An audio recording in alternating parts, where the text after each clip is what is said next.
नमस्कार दोस्तों, मैं एस्ट्रोलॉजर अमित माहौर आपका स्वागत करता हूं अपने यूट्यूब चैनल पे। और आज एक और टॉपिक लेके उपस्थित हुआ हूं आपके सामने हस्तरेखा से रिलेटेड। आज हम डिस्कस करेंगे हस्तरेखा में हाथ पर बनने वाले कुछ ऐसे साइन जिससे पता चलता है कि अगर आप गरीब परिवार से भी रिलेट करते हो या आपका जो जन्म है किसी निचले तबके या गरीब परिवार में हुआ है, तो उस साइन की बदौलत आने वाले समय में आपको सक्सेसफुल लाइफ मिलेगी या नहीं मिलेगी, और मिलेगी तो किस तरीके से मिलेगी, किसके ज़रिए मिलेगी। तो उसी साइन पे डिस्कस करते हुए ज़्यादा समय ना लेते हुए आगे बढ़ते हैं। तो लेडीज़ अपना लेफ़्ट हैंड और जेंट्स जो है अपना राइट हैंड देखेंगे। उसी से आपको साइन के बारे में पता चलेगा। और आगे बढ़ने से पहले आप लोगों से फिर से भी नम्र निवेदन करता हूँ कि मेरी वीडियो को लाइक और सब्सक्राइब करें और कमेंट करना ना भूलें। वीडियो के कमेंट बॉक्स में जाके आप कोई सवाल भी मुझसे पूछ सकते हैं, मैं उसके जवाब आपको उसमें दूंगा। तो सबसे पहले डिस्कस करते हैं उंगलियों के फोरों के बारे में। जो उंगलियों पे बनने वाले हमारे निशान होते हैं ना, जिस तरीके से मैंने दिखाया हुआ है यहाँ पर, जैसे निचले पद, ये वाला भाव जो होता है हमारा, ये नीचे वाली उंगलियों के बोर जो होते हैं, ये इन पे बनने वाले निशान इस तरीके से बनने वाले निशान,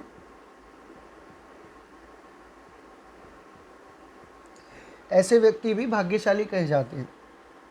ऐसे व्यक्ति क्यों भाग्यशाली कहे जाते हैं? क्योंकि वो अपनी मेहनत के दम से, ऐसा नहीं कि उन्हें अपनी पिता या दादा की जायदाद मिली हो, अ, उसके भरोसे बैठते हैं। उनके पास अगर कोई प्रॉपर्टी होती है या बिजनेस भी होता है ना, पिता दादा का खुला हुआ, तो वो अपने दम पे एक अपना समझ लीजिए साम्राज्य बनाते हैं। अपनी सक्सेस को खुद अपनी मेहनत से हासिल करते हैं। थोड़ा समय लगता है उन्हें सक्सेस लाइफ को जीने के लिए। थोड़ी देखा गया है कि स्टार्टिंग की लाइफ इनकी स्ट्रगल में रहती है, लेकिन धीरे धीरे आते आते अपने आप को इतना स्टेबल कर लेते हैं ये व्यक्ति की एक बहुत अच्छे सक्सेसफुल पर्सन उभर के आते हैं सामने।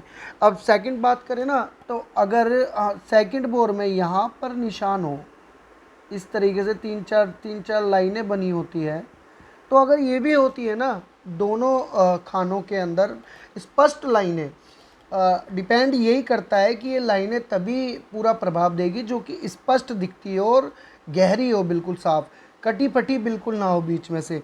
अगर ये निशान भी दूसरे पोर में होते हैं, ऊपर वाले में और नीचे में भी होते, तो ऐसे व्यक्ति को क्या होता है, ज़्यादा अधिक मेहनत करनी नहीं पड़ती अपनी पूरी ज़िंदगी में। उन्हें कुछ ना कुछ बना बनाया मिलता रहता है, या तो पिता का बनाया हुआ है, तैयार किया हुआ एक बिजनेस होता है जो ये आगे संभालते हैं, या दादा की तरफ से एक ऐसा साम्राज्य क्रिएट किया हुआ होता है, या प्रॉपर्टी होती है उनकी, किराया उनका खूब आता है। सडनली देखा है ना, ज़्यादातर उनको किराए की इनकम सूट भी करती है इन लोगों को, ब्याज का काम सूट करता है इन व्यक्तियों को। और बैठे बिठाए जो बिजनेस कर होते हैं ना, मेंटली जिसमें थोड़ा सा एफर्ट लगता है, वो उस तरीके के बिजनेस ये व्यक्ति करते हैं, तो इनको बेनिफिट भी होता है। और प्रॉपर्टी दादा पिता की अच्छी खासी मिलती है, ससुराल से भी सुख काफ़ी अच्छा मिलता है। अगर ये देखिए, अगर ये मैंने बताया था, अगर ये ऊपर लाइनें ना बनी हो, दूसरे पोर में ये ना हो, और यहाँ पर सिर्फ एक या दो या तीन में हो तो अधिक स्ट्रगल हो जाएगा, लेकिन वो सफलताएं उसे हासिल होगी ये वाली। अगर दो में ऐसी रेखाएं बनी हो और यहाँ पर ना हो बाकी हिस्सों में, तो क्या होता है, ऐसे व्यक्तियों की ना इच्छाएं बहुत अपनी मार के जीता है व्यक्ति। जितने सपने देखता है, या तो अपनी जिम्मेदारी की वजह से, घर की जिम्मेदारी की वजह से, या अपनी कुछ रिस्पॉन्सिबिलिटीज़ होती है, या उसकी उम्र ऐसी ऐसी आ जाती है कि शादी के बंधनों में बन जाना, या कोई और रिस्पॉन्सिबिलिटी घर की तरफ से मिल जाना, जिससे अपनी वो इच्छाओं को बिल्कुल दबा देता है, मार देता है, और अपनी इच्छाओं को बिल्कुल पूरा नहीं कर पाता। अधूरी इच्छाएं रह जाती है, लेकिन मेहनत कर करके जीता है ऐसे व्यक्ति। डेली इनकम ऑफ सोर्स ही उसका रह जाता है, यानी कि थोड़ा सा कमाना और थोड़ा सा ही थोड़े में गुजर करने वाली बात आ जाती है। अब बात करते हैं हम सेकंड साइन के ऊपर। हमने बात करी है किसी फर्स्ट सेकंड के बारे में बात करेंगे। एक्स साइन, यानी कि भाग्य रेखा, mind line and heart line, यानी कि ये जो हमारी हृदय रेखा है, ये हमारी हृदय रेखा ये आ रही है, और हमारी मस्तिष्क रेखा, यानी कि इन दोनों के बीच में बनने वाला साइन, इन दोनों के बीच में कई बार इस तरीके से ये रेखा ही कट जाती है आपस में, इन दोनों के बीच में एक एक्स का साइन बनता है। ये बहुत ज़्यादा भाग्यशाली माना गया है, क्रॉस का साइन, क्योंकि ये जो हिस्सा होता है ना, ये मंगल पर्वतों के बीच का हिस्सा है और राहु से ऊपर। तो ये साहसी व्यक्तियों की पहचान है। अब साहसी व्यक्तियों की पहचान तो है, और अपने साहस के दम पे, साहसी मतलब ये नहीं होता कि बहुत हर किसी से झगड़ा मोड़ लेना या बहुत बहादुर व्यक्ति। साहस का मतलब ये होता है कि अगर व्यक्ति कोई अगर ये व्यक्ति जिसके साइन है इस तरह के, अगर किसी मुसीबत में भी पड़ जाएगा तो वो कुछ ऐसी अपना साहस लगाएगा, माइंड और अपने हार्ट को एक बैलेंस करके कि उस मुसीबत से बिल्कुल बाहर आ जाए। और ऐसे व्यक्तियों के साथ क्या होता है कि अचानक से कोई मुसीबत होती है ना, तो उसमें कुछ तिनके भर की भी सहारा मिल जाता है, तो उस तिनके भर के सहारे से समंदर भी पार कर लेता है ऐसा व्यक्ति। ऐसे व्यक्तियों को धन अर्जित करने में कोई मुश्किल नहीं होती, सक्सेसफुल लाइफ जीते हैं, स्ट्रगल करते भी हैं तो जितनी मेहनत करते हैं उससे कहीं अधिक उन्हें फल भी मिलता है इस चीज़ का। एक तो लॉयल होते हैं वो अपनी फैमिली के लिए। एक हाथ की एक सुंदर बनावट भी काफ़ी ज़रूरी है, इसमें देखनी चाहिए कि ये रेखाएं तभी फल देगी, ये बीच में से कटी ना हो और क्रॉस का साइन स्पष्ट रूप से दिखता हो। ऐसे व्यक्तियों की पत्नी भी काफ़ी सुंदर होती है, या जो महिलाएं हैं उनके पति काफ़ी सुंदर होते हैं और अच्छी फैमिली से बिलोंग करते हैं। अगर गरीब भी हैं तो उनका शादी के बाद जो सक्सेसफुल लाइफ है वो और ऊपर तक चलती है। और एक दशा, अब कहेंगे अभी अगर ये देखा जाए ना कि इसका पता कैसे लगाएंगे किस उम्र में उनको हमें सक्सेसफुल लाइफ मिलेगी, तो आप एक काम करिए, आप चेक करिएगा आपकी जब भी महादशा चलेगी ना, एक तो चंद्र की और आपकी बुध की, आप उसकी भी कह सकते हैं, समझ लीजिए सूर्य और बुध की दशा जब भी चलेगी, चाहे अंतरदशा आए चाहे महादशा आए, उस दशा में इस भाव के फल आपको अवश्य मिलते रहेंगे, हर बार मिलेंगे। अंतरदशा में होता है कि 6 महीने साल भर के लिए आपको फल मिलते रहें, लेकिन महादशा का होता है कई सालों तक फल आपको मिलेगा। तो ये फल उस तरीके से देखे जाते हैं। अब बात करते हैं थर्ड स्टेप की। अब बात करते हैं फिश साइन यानी मछली के निशान, यानी कि सडन इवेंट्स। अब मछली का निशान एक तरह से यहाँ बनता है, जैसे कि ये वाला हिस्सा है,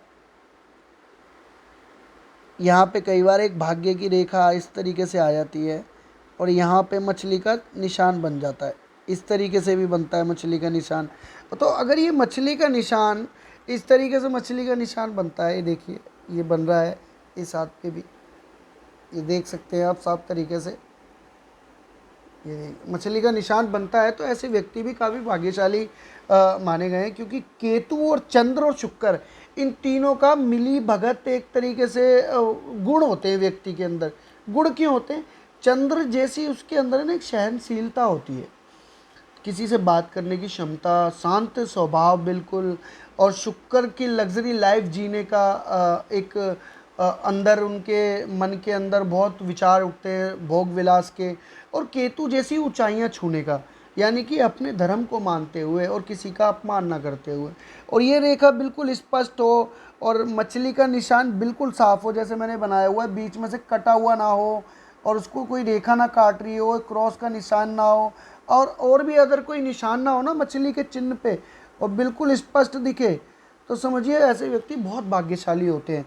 और उन्हें जो धन मिलता है ना, वो अपने भाग्य के अनुरूप भी मिलता है, और पिता दादा की बनाई हुई संपत्तियां भी उन्हें मिलती है प्रॉपर तरीके से, उसमें कोई अड़चने भी नहीं आती, ना ही कोई इसमें अड़ंगे डालता है, ना इनको कोई परेशानी होती है। अब बात करते हैं अपने चौथे पॉइंट की तरफ, भाग्य रेखा और मस्तिष्क रेखा, यानी कि मनी ट्रायंगल जब बनाते हैं। तो जैसे कि अगर जैसे ये भाग्य रेखा है, और कई बार एक रेखा ऐसे भी आती है, और ये रेखा मस्तिष्क रेखा इधर आ गई, और कुछ रेखा कई बार ऐसी भी देखी गई। तो ये जो ट्रायंगल है ना, ये वाला ट्रायंगल, अगर ये बीच में से मैं हटा दूँ ये वाली लाइन, देखिए देखिए ये वाला ट्रायंगल है ना, ये राहु पर्वत का माना गया है। और यहाँ पर भी एक ट्रायंगल बनता है इस तरीके से, ये वाला हिस्सा, ये दोनों हिस्से आप देखिए, यहाँ पर जब ट्रायंगल बनता है तो ये धनवान होने के साइन दिखाता है। क्यों दिखाता है? अब इस चीज़ को समझने के लिए ना सबसे बड़ी आज की जनरेशन में हमें राहु को पकड़ना पड़ेगा, क्योंकि राहु पर्वत से होती हुई जो रेखा जाती है ना, जैसे भाग्य रेखा अगर सूर्य पर्वत तक जाती है ये वाली, तो ये भी ट्रायंगल बनाती है। अगर यहाँ तक जाती है शनि पर्वत तक, सूर्य पर्वत ये है, चंद्र पर्वत भी है, तो इनके बीच में जो भी ट्रायंगल बनता है यहाँ से, तो चंद्र का प्रभाव, मंगल का प्रभाव और राहु का, तीनों का प्रभाव होता है। यानी कि चंद्र की एक लिक्विडिटी, यानी कि चंद्र को जो पैसे का, जो रोज का आने का पैसा होता है, लिक्विड कैश, उसका कारक माना गया है। राहु सडन इवेंट्स का, यानी कि आज के समय में जो सबसे अधिक पैसा देने वाला ग्रह है वो राहु ग्रह है। और मंगल साहस, यानी कि अपनी साहस, चतुराई और अपनी सहनशीलता से रोज के पैसे अर्न करने में, अधिक पैसे जो व्यक्ति अर्न करेगा उसके हाथों में ऐसे ट्रायंगल देखे जा सकते हैं। ऐसे व्यक्ति बहुत भाग्यशाली होते हैं जो अपनी चंद्र की सहनशीलता और अपनी बुद्धि से और अपने साहस पराक्रम से होकर राहु के जरिए चतुर चालाकी से पैसा अधिक कमाते हैं। अब बात करते हैं अपने पांचवें साइन के ऊपर, जो है हमारा आखिरी साइन। ये जो साइन है कि अगर किसी व्यक्ति के अंगूठे पे शुक्र पर्वत पे इस तरीके से रेखा बनी हो तो ये भाग्यशाली मानी गई है काफ़ी। ऐसे व्यक्ति को बिना अड़चन किए लाइफ जिंदगी में उनके अड़चने आए बिना वो शुक्र से रिलेटेड सारे सुख भोगते हैं। भोग विलास से लेकर लग्जरी लाइफ जीते हैं। पहनने ओढ़ने का, उनका पहनावा ओढ़ने का तरीका भी बहुत अच्छा होता है। एक मेंटेन लाइफ जीते हैं, डिसिप्लिन वाली, अपने आप को अच्छी तरीके से प्रेजेंट करते हैं सामने वाले की तरफ। अब सेकंड आती है ये वाली लाइन है, अगर इस ये खड़ी लाइनों के बाद आड़ी लाइनें इस तरीके से बनी हो ना शुक्र पर्वत पे, तो ये थोड़ी सी अड़चनें पैदा करती है। ऐसा नहीं है कि जिसके हाथ पे ऐसी रेखाएं हैं तो भाग्यशाली नहीं होगा। ऐसे व्यक्तियों को मिलता सब कुछ है, लेकिन बहुत मुश्किलों से मिलता है। कई बार तो उन्हें तब मिलता है जब उनकी एक एज भी निकल जाती है उस चीज़ को भोगने के लिए। यानी कि एक शुक्र से रिलेटेड जो भी साधन है, उनका जो सुख मिलने का एक समय होता है, उस समय के निकलने के बाद उन व्यक्ति को मिलता है। अब बात करते हैं इसके तीसरी साइन की, कि अगर इस पे इस तरीके से ये जाल बना हो तो ये जाल ज़्यादा नुकसानदेह है बाकी इससे, क्योंकि इसमें आपको चीज़ें मिल रही है, चाहे थोड़ी देर के बाद मिल रही है, लेकिन परंतु मिल तो रही है। लेकिन इसमें क्या होता है, ये इसमें व्यक्ति के साथ ना शुक्र खराब की पोजीशन मानी गई है। शुक्र पर्वत अगर दबा हुआ है और अगर ऐसा और निशान है तो समझ लीजिए ऐसे व्यक्तियों ना तो अपने नहाने धोने का कोई और अपने उठने बैठने का कोई एक शेड्यूल ही नहीं होगा, बिल्कुल बिगाड़ के रखेगा। मैले कुचेले कपड़े पहनना, अपने आप को अस्त व्यस्त रखना, अपने जहाँ रहने का स्थान है वो अस्त व्यस्त रखना, अपने आप को गंदा रखना, किसी और से मिलना है तो कई कई दिन तक नहाना नहीं, अपने रिलेशन में इतनी इम्प्रूवमेंट नहीं लाना। इसलिए इन ऐसे व्यक्तियों के जो है ना रिलेशन भी कई बार ब्रेक होते हैं, चाहे वो गर्लफ्रेंड बॉयफ्रेंड हो, चाहे पति पत्नी हो, और चाहे जो फीमेल फ्रेंड होगा या मेल हो या फीमेल हो, दोनों की जो अपोजिट जेंडर है ना, उनसे रिलेशन उनके इतने अच्छे नहीं रहते जिस हिसाब से ये, अगर ये जाल देखा गया है तो इस जाल का होना बहुत ज़्यादा नुकसानदेह। तो ये कुछ निशान मैंने आपको बताया। सबसे पहले उंगलियों के भोर के बारे में, दूसरा एक्स साइन के बारे में, तीसरा मछली के बारे में, चौथा भाग्य रेखा और मस्तिष्क रेखा के बीच में जो ट्रायंगल बनता है उस ट्रायंगल के बारे में, और पांचवा मैंने शुक्र पर्वत पे बनने वाले कुछ निशान। ये कुछ निशान अगर व्यक्ति के हाथों में हो तो ऐसा व्यक्ति गरीब परिवार में भी अगर जन्मा है तो वो व्यक्ति एक ना एक दिन अमीर होकर ही इस दुनिया से विदा होता है। ये आप भरोसा रखिए और ये निशान आप याद रखिए। अपने और अपनों के अपने हाथ देखना सीखें इसी ज़रिए से, आसान तरीके से, और अपनों के भी देखिए साइन अगर मौजूद है तो घबराने की ज़रूरत नहीं। थोड़ी मेहनत ज़रूर है आपकी लाइफ में, लेकिन आपको सब कुछ मिलेगा जो आप चाहते हैं। तो आज के लिए ये जानकारी इतनी थी आपके सामने जो मैंने उपस्थित करी। आशा करता हूँ आपको अच्छी लगी होगी। इसके लिए आप कमेंट कर सकते हैं मेरे वीडियो के कमेंट बॉक्स में जाके। कोई और सवाल आपको पूछना हो अपने हाथ के बारे में भी, तो उसकी भी जानकारी आप कमेंट बॉक्स में कमेंट करिए, मैं वहीं पे आपके सवालों के जवाब दूंगा। तो आज के लिए इतना ही। आज के लिए आपसे विदा लेता हूँ। नमस्कार दोस्तों, मिलते हैं अगली वीडियो में।